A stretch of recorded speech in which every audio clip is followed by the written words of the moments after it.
NBC News Radio, I'm Brian Shook. President Trump is calling the ceasefire in Syria an incredible outcome that saved lives. He sent Vice President Pence to the region to stop the violence, and the Syrian Kurds agreed to pull troops from the border. But Turkey's foreign minister says this is not a ceasefire. They're giving the Kurds 5 days to leave a designated safe zone. Rick Perry is on his way out of the Trump administration. Multiple reports say the energy secretary told President Donald Trump today he was resigning. Rumors of the ex-Texas governor's resignation have been circulating for weeks. It's not known when Perry will leave Washington. A January trial date is set for the young man accused in the deadly school shooting in Parkland, Florida. The judge hearing the case against Nicholas Cruz ordered jury selection to begin on January 27th. The 21-year-old Cruz is facing 17 counts of first-degree murder and 17 counts of attempted murder for the shooting at Marjorie Stoneman Douglas High School back on Valentine's Day 2018. Prosecutors are seeking the death penalty. Rick Hosho, NBC News Radio. Chicago Mayor Lori Lightfoot says school will be canceled during the ongoing teacher strike until they get word from the educators that they'll be returning to the classrooms. We got notification the night before, and we wanted to make sure that we gave parents enough of a heads up so that they could start making plans. Lightfoot said she needs the Chicago Teachers Union to come back to the table and bargain with them so they can create a deal by using back and forth dialogue. The mayor said she wants to make sure they can get a deal done that honors both the teachers and the staff and creates a solid foundation for the children to grow and thrive. Stocks are up after a tentative Brexit deal was reached today. The UK Parliament is scheduled to vote on the pact on Saturday. At the close, the Dow Jones Industrial Average gained 24 points to finish at 27,026. The S&P 500 increased 10 points to close at 29.99. You're listening to the latest from NBC News Radio. Are you ready for a new experience? To see life from another point of view? New hope, new expression, new joy. This is your radio hour. Welcome to Viewpoint with Father John. And welcome, friends. You are tuned to KCAA Radio, 1050 AM, 102.3 FM, 106.5 FM, or on the World Wide Web at kcaaradio.com. This is Viewpoint with Father John, and I am your host, Father John Reed. You can also follow us on Instagram and Facebook. Just go to Viewpoint with Father John, and you could watch all the stuff going on. You can send me notes. You can catch up on some of the videos I put there from time to time to help inspire you. Also, we're on YouTube as well. So if you missed an episode and you'd like to go back and see it, just go to YouTube in the search area. Drop-down screen, I guess is what you'd call that. Put in Viewpoint with Father John, KCAA, and you can get all this last year's programs. And you can get all the ones that Elizabeth Preston's been on. There's been some great shows with her. And so just to let you know about that. All of God's children are endowed with extraordinary purpose and ability. I'm on a quest to help as many as possible in fully realizing their divinely inspired potential.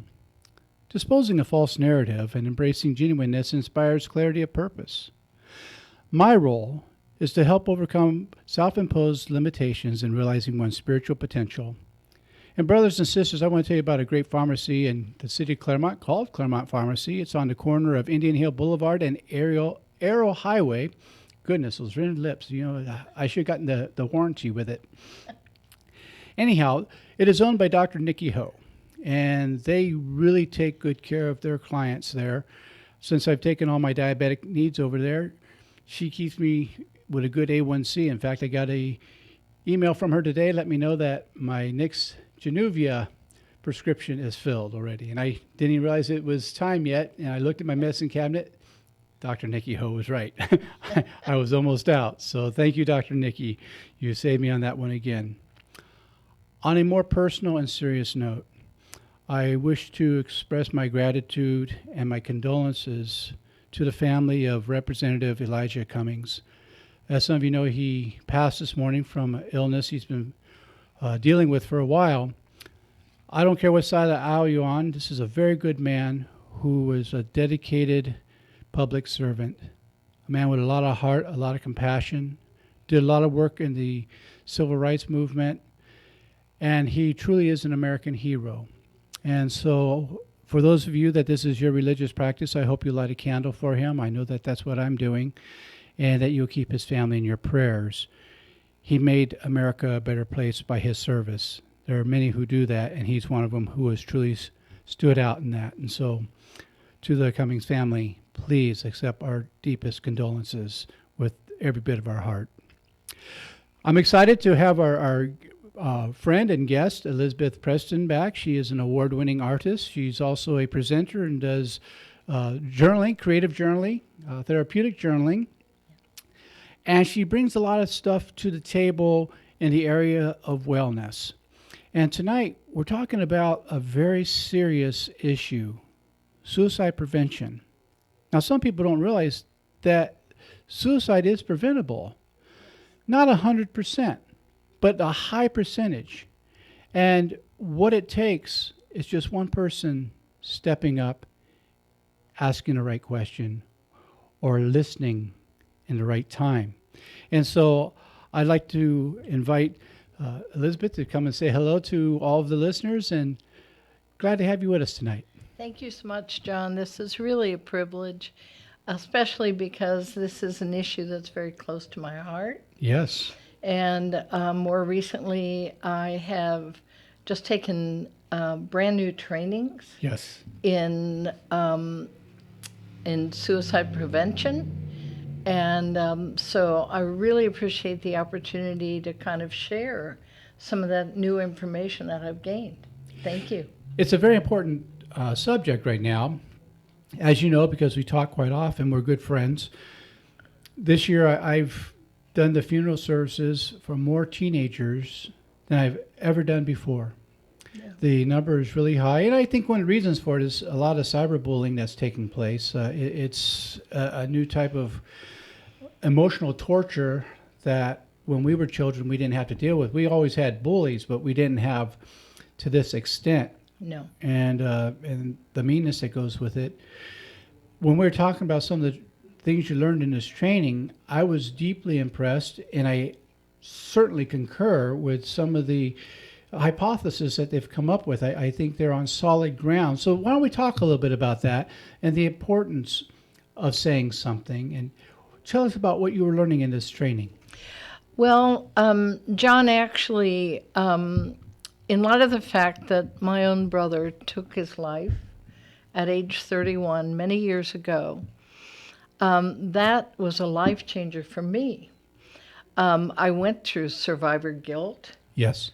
I went through, then once I recovered from the survivor guilt, I was able to kind of look around and say, wait a minute, is it because we don't have right nutrition?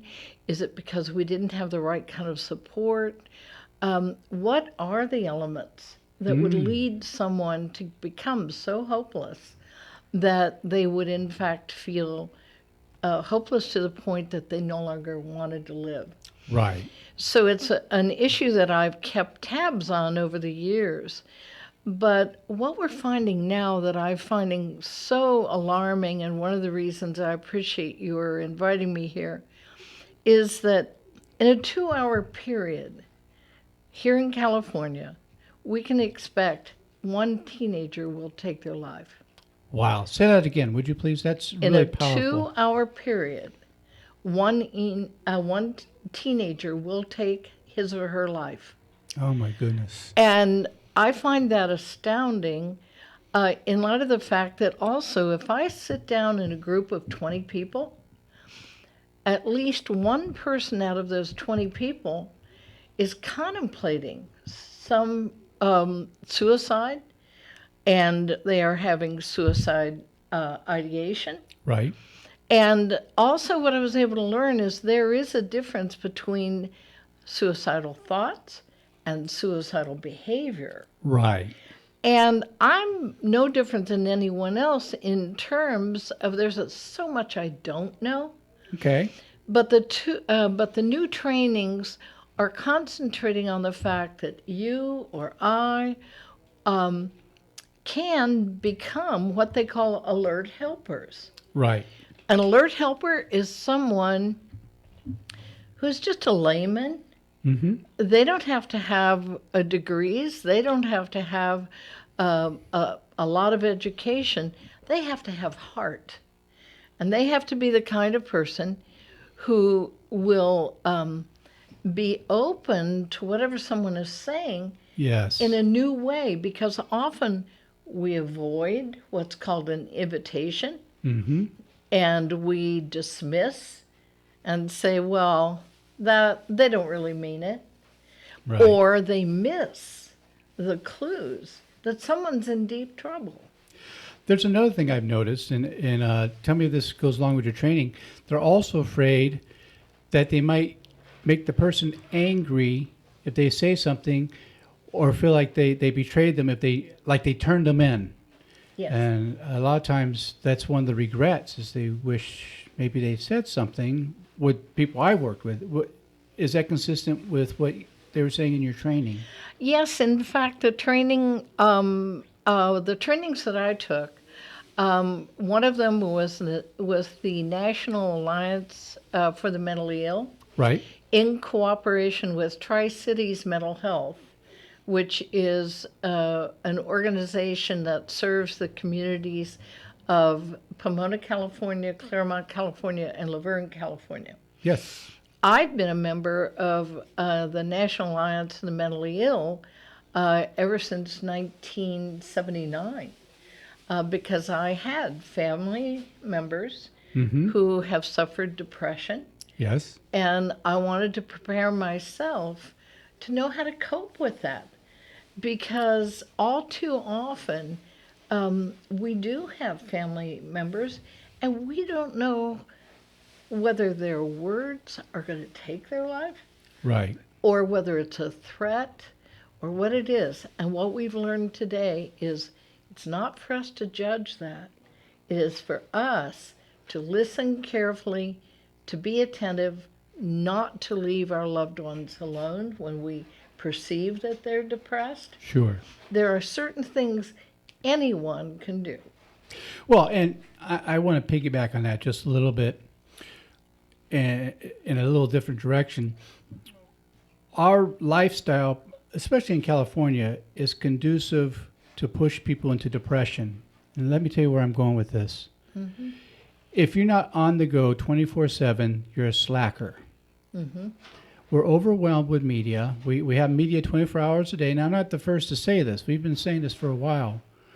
But we also have social media that can be so mean-spirited because people will say things behind a keyboard that they would never say in person, and it hurts the same whether they say it in person or on Facebook.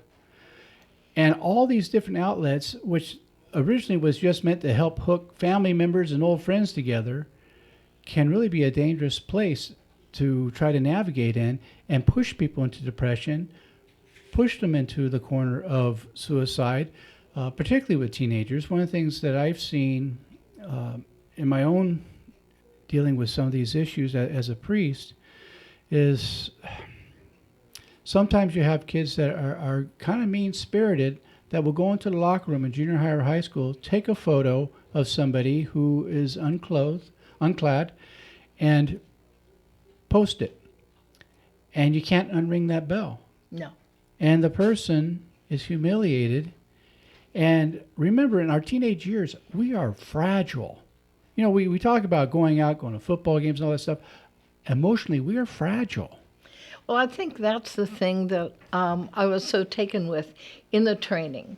Number one, the statistic that I gave, which is that every 2 hours, somewhere in this country, somewhere in our state, someone is taking their life. Yes. And the other part that was so alarming to me is, yes, teenagers are fragile, but the other thing is that they are so impressionable that if someone has a teenager and they know someone who has taken their life, it's really important to get them help. Yes. So that they can learn how to cope, because teenagers are so impressionable that they're in danger. And we as parents sometimes don't know. The very thing we need to do is get them help so they can do what? So that they can talk about it, so that we can ask them questions and ask them where they are in their thinking. And so we also become much better listeners. And then our job is to keep them safe. So if we just remember the word talk, we allow someone to talk to us and tell us what they're feeling. We allow them to ask us questions. And, and teenagers crave that kind of attention. Absolutely. I'm struck by something, a statistic that you just shared with us, and if you wonder why suddenly I got so quiet, I was struck with the realization that within the 1 hour of this show, 30 people will have committed suicide. Yes. That's just breathtaking.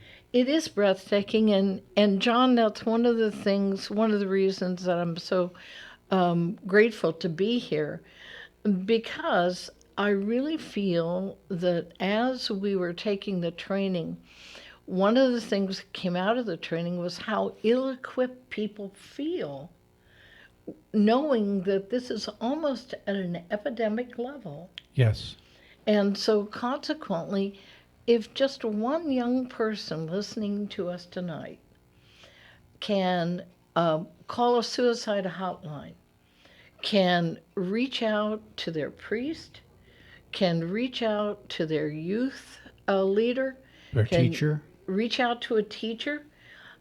If nothing else, if we are able tonight to change that statistic, that's what I think you and I want to do.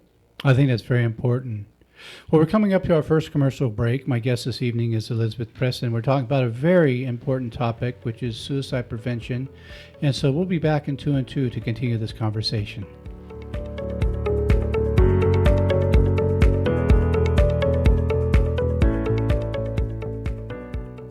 KCAA Loma Linda, 1050 AM, K292 FQ Riverside, and K293 CF Moreno Valley. The loss of a loved one is one of the most challenging experiences in a person's life. It's hard to know where to turn to make your loved one's final arrangements. Jesse Ruiz at Personal Funeral Planning in Ontario will treat you and your loved one with the respect you deserve. Jesse served in the Marine Corps in Desert Storm and understands what it takes to provide loyal, personalized, and empathetic service to those who need it most. The families of Michael Jackson, Brittany Murphy, Ed McMahon, and many others have trusted Jesse to provide them with the highest level of service and support. To work with Jesse, call 909-762-4027, 909-762-4027, or visit their website, www.4pfp.org. www.4pfp as in personalfuneralplanning.org. Jesse Ruiz and Personal Funeral Planning, veteran-owned and operated, helping you plan a personal, lasting tribute for your loved one. www.4pfp.org. The Inland Empire's premier theater, the California Theater of Performing Arts in San Bernardino, is right next door, and the 2019-2020 season has amazing shows with The Jungle Book, The Office, 42nd Street, Matilda, Elf the Musical, Jennifer Holliday and Lynn Harrell, The Nutcracker, a tribute to Dr. Martin Luther King, Hamilton, In the Heights, and Cirque de la Symphonie. Also see the San Bernardino Symphony Orchestra, the Rat Pack, and Disney's Newsies, the Broadway musical. And coming up this weekend, October 18th to the 20th, Rocket Man, the Elton John Experience, starring Kenny Metcalf as Elton John. For more information, it's 909-885-8263. It's 909-885-8263 for the Inland Empire's premier theater, the California Theater of Performing Arts in San Bernardino. This segment brought to you by Tammy Sutherland and Mary Vita of RE/MAX Advantage Realty, your hometown realty company serving Yucaipa, where they make it their business to put happy people in happy homes. It's Tammy and Mary's passion to list your house and put you in just the right house you can call home. Here's what people are saying day after day. Tammy did way more than we ever expected in a real estate agent. Without Tammy, we would still be renting. I didn't think we'd ever find a house we loved, but with Tammy's help, we did. Now I get to mow the lawn every weekend. But then again, that's why we had kids. Brandon, She made so much extra effort to sell our house and make sure that we understood every step of the way. Tammy always had our best interests at heart. So if you want a perfect house, you can find Tammy or Mary at RE/MAX Advantage Realty. Whether you're looking to buy or sell, it's homesbytammy.net or on Facebook at facebook.com/Realtor Tammy Sutherland. You can also reach Tammy or Mary Vita by phone at 909-556-2094.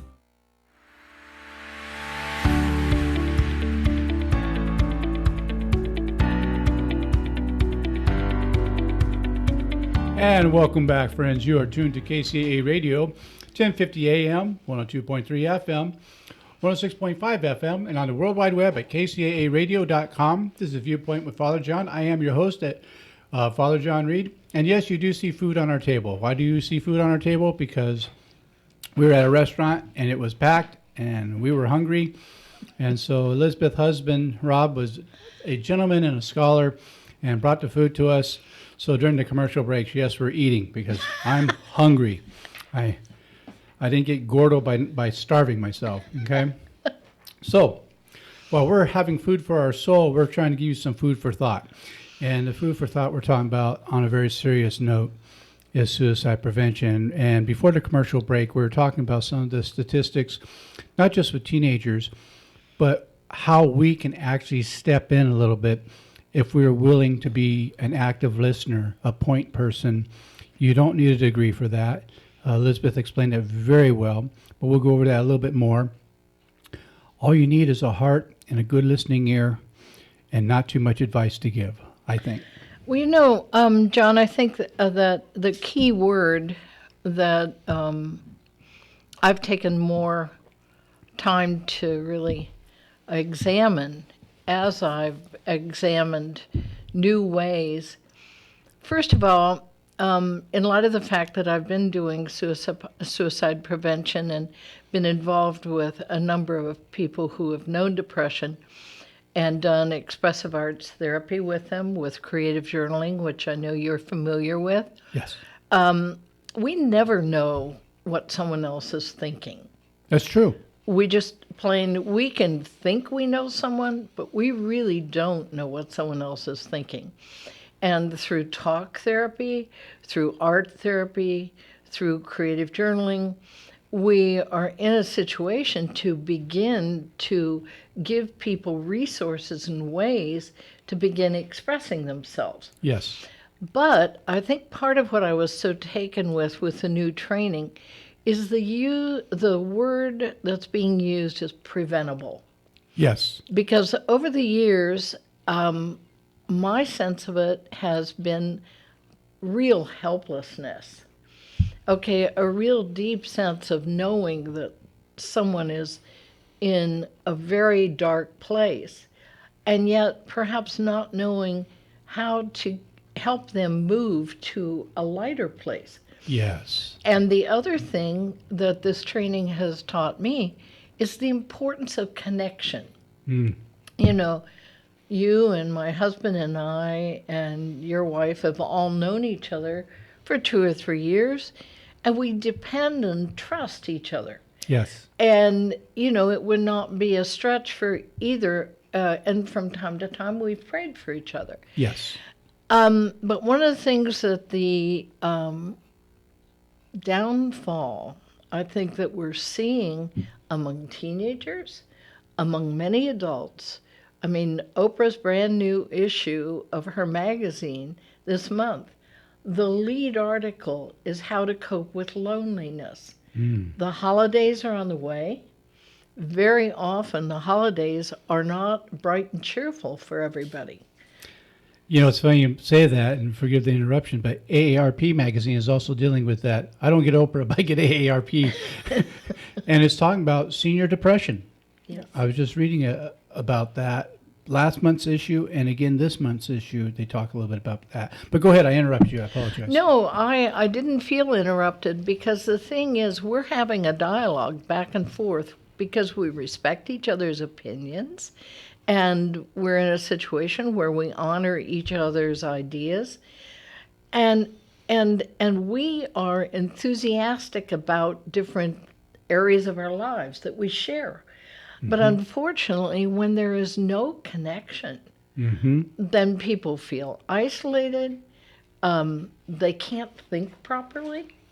And that's part of what's going on. I think a lot of the social media, you mentioned bullying, and so it's being targeted with the very population that is the least strong enough to be able to combat. Yes. They're either too tall, too short, too anything Right. in their teenage years. And so I think that the important thing is to try to find new ways to connect, try to find ways to identify. If somebody looks down, I think the gentleman's name is Hines. Yes, last name of Hines. And can you tell the audience, we were talking at dinner about him. Hines was the guy, and was his first name Dennis Hines? I'm not sure. I think so. And but Mr. Hines is someone who jumped off the Golden Gate Bridge to commit suicide and survived. Amazing. And then went around the world sharing with people his experience, that if just one person had stopped to talk to him, he may not have done that. Yes. And that's a powerful story. And I know he does the presentations around the world. What did you learn from that experience and hearing about his experience with surviving suicide? Well, that's another issue. I had mentioned to you survivor guilt. Yes. After the death of my brother, I ended up trying to find somewhere that I should have taken action, that I didn't take action, didn't know how to take action, and so forth. And so I feel that one of the things we're learning from the trainings is that, first of all, if someone is deeply depressed and even threatens that they might hurt themselves. Yes. In the old days, we used to say, well, do you feel like hurting yourself? In today's world, because of the media, I think, we are encouraged to say, not only do you feel like you want to take your life, but how do you plan to do that? Do you have a plan? Yes. It takes great courage as a layman to do that, to say those things to someone. But if you're going to save someone's life... Well, it's also hard to do as a professional, too. Of course it is. Because you're worried about breaking that relationship and scaring them away, is what a lot of people think. I see that in the teaching profession. I see it in the priesthood and other ministries as well, where they're afraid, well, if I say something, I'm going to push them into doing it. Yes. Which is actually the opposite of what's going to take place. But yeah, you're right. It is difficult. People think. It is interesting that people do think that they, by bringing the subject up and going into detail, then people feel like, oh, I'm going to give them ideas. And yet one of the things we learned in the training is that's absolutely not true. Right. That if I listen to you, if I stay with you, right, if I let you know I really care about you, then exactly the opposite is going to happen. And that is what we learned from the man who jumped off of the San Francisco bridge. He is now on a mission to try to help people say, you know what? I care about you, and because I care about you, I'm going to stay with you. Because I care about you, whatever it is, this is probably temporary, and it's treatable. Mm-hmm. But we cannot make a judgment that says, oh, it's just a threat. We have to take every single person seriously. You know, it brings me back almost 28 years ago. I was in Arizona, and all the traffic was stopped, and I found out the reason why. There was a guy getting ready to jump off a bridge. And so I identified myself to the police department as someone who worked in the profession. So they asked me to go up on the bridge and talk the guy down. And in that situation, what it was the person needed to be heard. Yes. And there was no trick things I had. I didn't have, Felix the cat in the magic bag, as we sometimes get accused of. All I did was listen and hear what they had to say. And they willingly came off the bridge without jumping. Because all they needed at that moment, and I'm not saying that this is universal, I'm talking about this situation, was that somebody really did care. Yes. And got what they were saying. Yeah. You don't have to agree with them, but you have to hear them. Yes. You have to be willing to listen without judgment. Yes. And I think you and I have talked on one other show about the difference between sympathy and empathy. Right.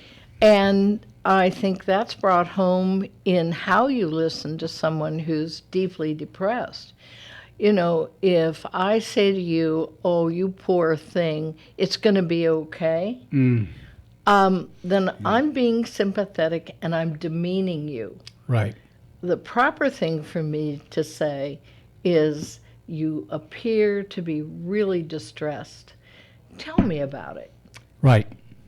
And that, I think that's that key to connectedness. Yes, and it's also okay to say to someone towards the end of the conversation or wherever you feel appropriate, would you be willing to talk to somebody who works in this professionally? Yes. And that lets them know, one, you really are hearing them. Two, you're not judging them. And three, you really care. Sometimes we need permission to know it's okay to get help. Well, and I think that's where the whole concept of the K in talk is keep them safe. Yes. And so we have, and I'm sure you'd be more than happy to send out, and I'll help you send out, we have lists of supplemental organizations, not just a suicide prevention line. We have suicide prevention lines for teenagers that are especially open on weekends, and also Tri-Cities Mental Health has supplemental groups in every city, and now all across the country. This is coming to light as a real tragedy in our society that needs to be corrected. Oh, I agree. I'm one of your biggest fans on this one. And it's true, and I hope that at some part of the show we can give some of these phone numbers that people could just write down and keep. And if I could, after the show, I'll get some of those numbers from you, and I'll post it on the show's website at viewpointwithfatherjohn.com and also on our Facebook page as well. John, I brought all of the numbers with me, and so before the show's over, we can do that. And one of the other things that I think that comes into play here, I kind of like the acrostics like talk. Okay, talk, ask, listen, keep safe. Right. There's another one, algae, and one of the things that they prompt, whether you are professional or not, is take the time to assess how much trouble somebody's in. And there again, it has to do with not being afraid to ask hard questions. Right. Not being afraid to really reach out, touch somebody, and say, "I'm right here for you, and I'm not going to leave. And if I do have to leave, I'm going to arrange for someone else to be here with you." Oh, that's a great idea. Yeah. Can you say that one more time? Because I think that was a really important point for people to hear. It's important for me, for anyone, to say, "Look, I'm here, I'm listening, I hear what you have to say, and I see your pain. I'm not going to leave you. I'm going to stay here with you. And if I can't stay with you, I'll stay with you until we arrange for someone else to come and be with you." Because that's the hardest part of all, is people don't understand that when someone is deeply depressed, it isn't enough to just talk on the phone, over social media. Right. We need each other's presence. Yes, I agree with that. I keep going back to that word presence because people don't need to hear how far we went in school. They don't need to know what our religious beliefs are because a lot of times at that point they can't hear it anyhow. Yeah. They already feel bad and they feel shut out. So you're not going to guilt them into not doing it. That's right. But when they can see that you genuinely care and what you're saying is authentic, I think that's the key. Well, and John, one of the things that was brought to my attention as well is that let's say that someone does make a suicide attempt, but they live. Right. There, we have now found that there is a healing process that has to take place after a suicide attempt. There's embarrassment.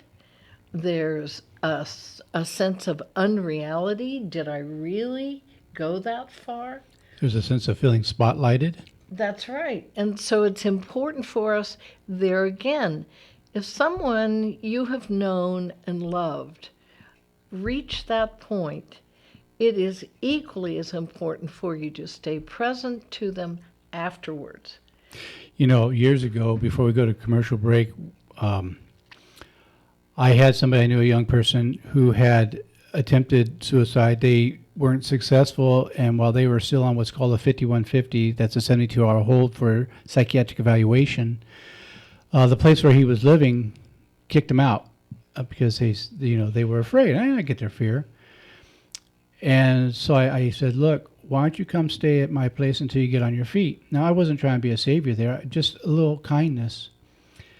It was enough to get the person through, and they were in a safe place to start going to therapy because what they needed was a friend.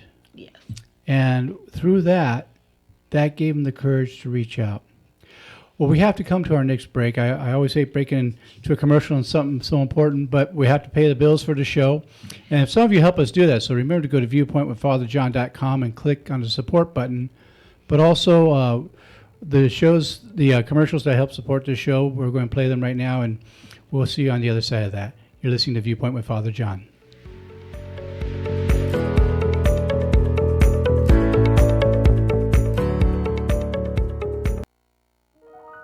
The loss of a loved one is one of the most challenging experiences in a person's life. It's hard to know where to turn to make your loved one's final arrangements. Jesse Ruiz at Personal Funeral Planning in Ontario will treat you and your loved one with the respect you deserve. Jesse served in the Marine Corps in Desert Storm and understands what it takes to provide loyal, personalized, and empathetic service to those who need it most. The families of Michael Jackson, Brittany Murphy, Ed McMahon, and many others have trusted Jesse to provide them with the highest level of service and support. To work with Jesse, call 909-762-4027, 909-762-4027, or visit their website, www.4pfp.org. www.4pfp as in personalfuneralplanning.org. Jesse Ruiz and Personal Funeral Planning, veteran-owned and operated, helping you plan a personal, lasting tribute for your loved one. www.4pfp.org. The Inland Empire's premier theater, the California Theater of Performing Arts in San Bernardino, is right next door, and the 2019-2020 season has amazing shows with The Jungle Book, The Office, 42nd Street, Matilda, Elf the Musical, Jennifer Holliday and Lynn Harrell, The Nutcracker, a tribute to Dr. Martin Luther King, Hamilton, In the Heights, and Cirque de la Symphonie. Also see the San Bernardino Symphony Orchestra, the Rat Pack, and Disney's Newsies, the Broadway musical. And coming up this weekend, October 18th to the 20th, Rocket Man, the Elton John Experience, starring Kenny Metcalf as Elton John. For more information, it's 909-885-8263. It's 909-885-8263. For the Inland Empire's premier theater, the California Theater of Performing Arts in San Bernardino.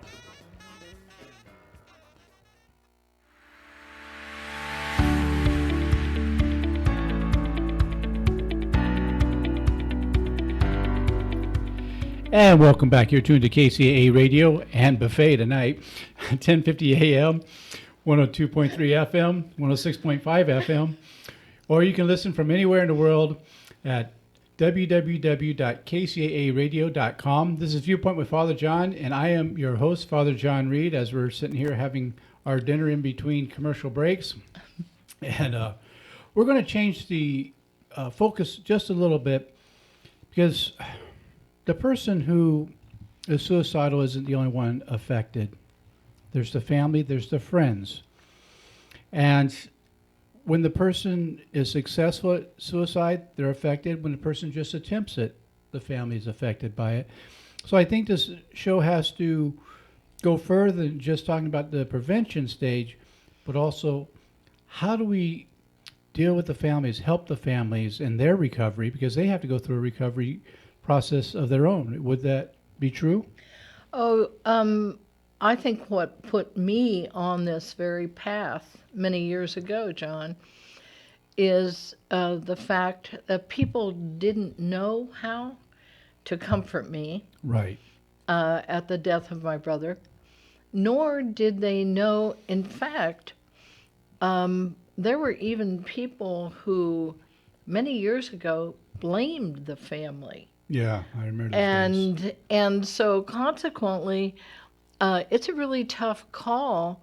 I hope we're a kinder society now, but from people I have met, not really. Mm-hmm. And so I think we need to bring to light ways that someone could go and comfort. I think that's part of it, is very often people don't go. They leave someone alone. And can you imagine the horror of having lost a loved one and then on top of it feel isolated Mm-hmm. and feel as though we failed? Well, of course, the pain of it all is such that at no time in your life are you more needing people who will come and be real. It's kind of like, I work with cancer patients. I was just thinking about that. Yeah. And I work with Pomona Valley Hospital. They allow me to do creative journaling with cancer patients. And one cancer patient said to me, I don't want to hear, oh, poor Mary. Mm-hmm. If you're going to say poor Mary, you won't get to see me. Right. Because what I need is for you to treat me in an authentic way and come alongside. I love being on the show because we can talk about the various points of our faith. Sure. And the Holy Spirit. Mm-hmm. The ministry of the Holy Spirit is to come alongside. Yes. And so consequently, it seems to me that at a time in your life when you feel the greatest pain, that's when you need people to not, call and say, hey, how are you doing? Right. You need somebody to show up at your front door. I want to go down that road a little further. And, we learn in school, compare and contrast.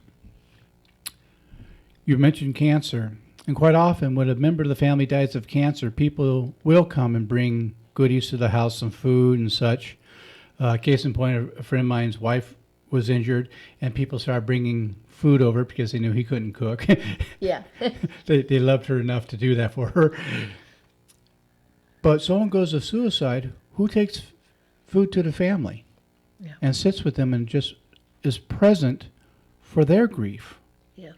We're afraid to talk about it. That's right. And isn't that the beginning of the problem in the first place? Oh, I think it is, because I think I, believe it or not, started out as a very shy person. Mm-hmm. I never wanted to intrude on somebody else's privacy. Mm-hmm. And it's not that I've become pushy, although I can be pushy. But the most important thing of all is I have learned, I've taken courses I've gone through my church. I've done many things to try to equip myself. And we're back to anyone can help. As long as we have a heart, then to feel someone else's pain and to be of comfort to them, that's the real ingredient that people desire. Yes. And so I think, John, one of the things that I've learned out of all of this is that if I'm going to err, I'm going to err on the side of being there. Good. Okay? And if someone has to say to me, hey, right now I need some quiet time or I need some, that's fine. I will respect that. But I think it's far greater for me to show up and suit up and be present and then let them know, let them say to me, I need some quiet time. Okay. But it's been my experience, very rarely has anyone ever asked me to leave. Yes, and it goes back to that saying of wisdom of people won't remember, may not remember what you said, but they'll remember how you made them feel. Yes. And it's along those lines. And we hear those words of wisdom. They don't come from me. They've been around for a long time, and they're also in a recent book. I'm going to get the book wrong, but it was made into a movie, and it's very well done. And the idea is when you go and you're present and you pay attention to them, they remember that. Yes. When I was hurting, you didn't just tell me to have more faith. You showed up and you sat quietly with me, or you had the courage to ask, how are you doing? What are you thinking? Yes. Where are you right now? So that they know, I see you. And I see you with eyes of love. Yes. Very important stuff. Well, John, I've designed a card called A Contract for Life. Okay. And I've had an opportunity to use it on several occasions. And essentially all that I'm doing is handing somebody a card that says, I can see that you're distressed. I can see that you're depressed. And on this card, why don't you and I agree that you'll now have my telephone number. I'm going to give you the telephone number of the local hospital. Everyone knows 911. Mm-hmm. But nevertheless, you and I have compiled a list that has different telephone numbers that perhaps we could give out tonight. Yes. So, brothers and sisters, if you have a pencil to write with, I would ask that you get it this time. And also, you can also play this back on the MP3 and also on YouTube. Please, Elizabeth, go ahead. Okay, that telephone helpline. In other words, if John and I find that he's in great need, because of confusion, I don't really know what he's thinking. Mm-hmm. But what I can do is say, hey, John, you know what? I have some telephone numbers so that at the depth of your depression, let's put these on a card together. The first number is a telephone helpline, 1-877-727-4747.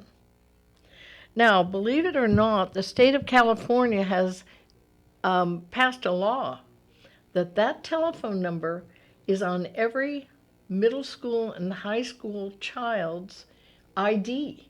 Oh, I didn't know that. Absolutely.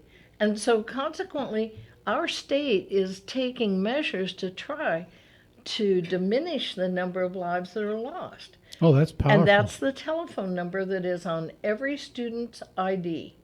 I am really glad to hear that. And another one is there's a teen line that is open from 6 to 10, 1-800-852-8336. And for those of you who are in the Claremont, Pomona, Laverne, that general area, there's a number that's open from 8 p.m. in the evening until 4 o'clock in the morning. Because very often what we find is the loneliness hits. And 4 o'clock in the morning, guess what? If you know this telephone number, you can call somebody and you can gain comfort at 909-623-6131. I know that number because years ago, my mom used to answer that number. Really? Yeah, years and years and years ago. Tri-City Mental Health, yeah. So, and also for those who, I know that we have different friends who listen regularly to Father John. Part of the reason they do, I had a conversation with somebody the other day, and they were saying, well, you know, his show always gives me a lift. And so there is another organization, and John, can you read that one? It's Inland Valley Hope Partners. Absolutely. Brothers and sisters, that phone number is 1-909-391-4882. I'm going to give that one more time. 1-909-391-4882. These are all good numbers to have. And again, I'm going to post those also on the show website, and also I'm going to put them on our Facebook page. Look, it sometimes feels like you're lifting a 500-pound telephone to call these. But the reason we have these numbers is we don't have to call them alone. We're calling not just someone up, we're calling out to let somebody in, to let them know that we want help.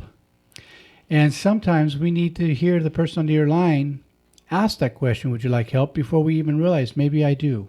Yes. And I pray that you'll call one of these numbers because I care. I truly do.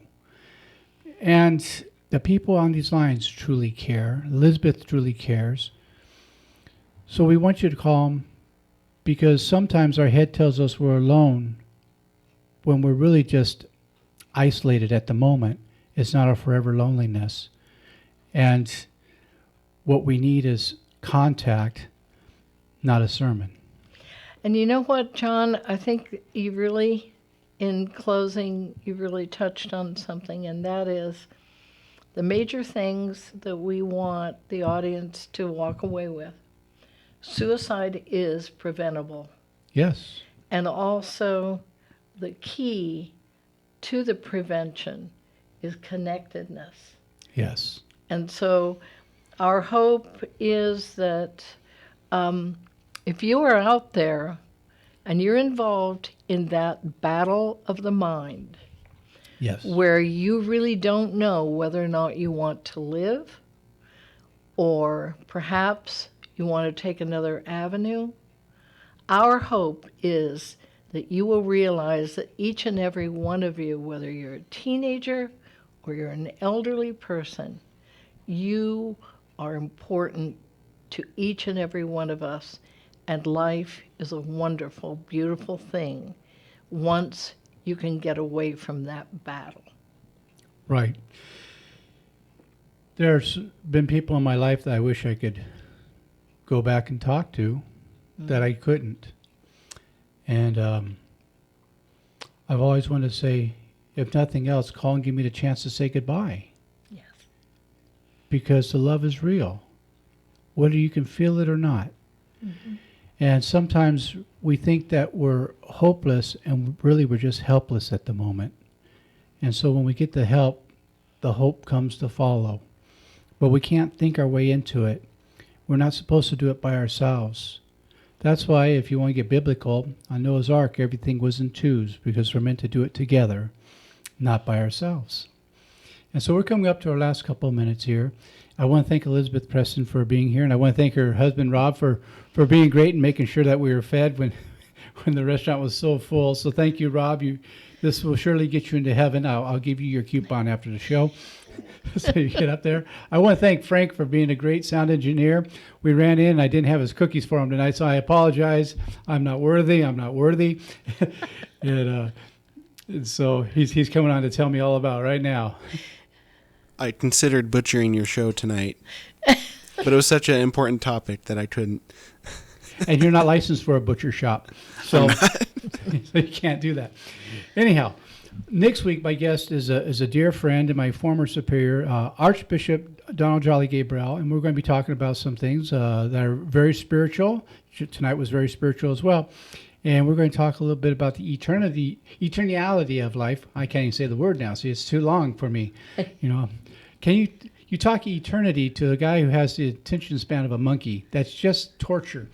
So I can't do it. But anyhow, he'll be on the show next week. We're very excited about it. A shout out to Gabby. She's been taking these floral classes. I miss her greatly on the show, but she's getting ready tonight for a big wedding this weekend that she's doing all the floral work for, and I'm excited. I walk in the house and I feel like I'm in the middle of a flower shop. It smells nice until my allergies kick in. But you've been listening to Viewpoint with Father John, and I hope you'll be with us next week. And if no one told you this week that they love you, let me be the first. God bless. God bless.